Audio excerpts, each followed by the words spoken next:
ছয় মাসে দেখা দিয়ে ৬ বছর বয়সেই তা ঝরে পড়ে, কখনো কখনো তা টিকে থাকে ১১ বছর। নিশ্চয়ই বুঝে গেছেন বলছি শিশুর দুধ দাঁতের কথা। এই দাঁতের যত্নের অভাবে শিশুকে ভুগতে হতে পারে আজীবন। চলুন জানবো কি বলছেন চিকিৎসক।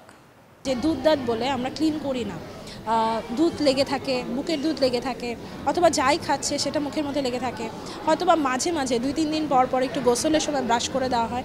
আসলে এটা একেবারেই উচিত নয়।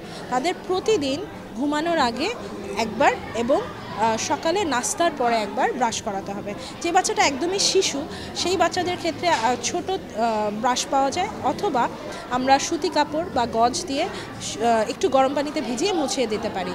এর পাশাপাশি মাড়ি, জিহ্বা এগুলো পরিষ্কার করা উচিত। যখন বাচ্চার বয়স মোটামুটি ৩-৪ বছর শুরু হয়ে গেছে, কুলি করতে পারছে, থুতু ফেলতে পারছে, তখন আমরা ব্রাশের সাথে সাথে একটু টুথপেস্ট ব্যবহার করতে বলি, যাতে ফেনা তৈরি হয় এবং সে প্রপারলি ক্লিন করতে পারে।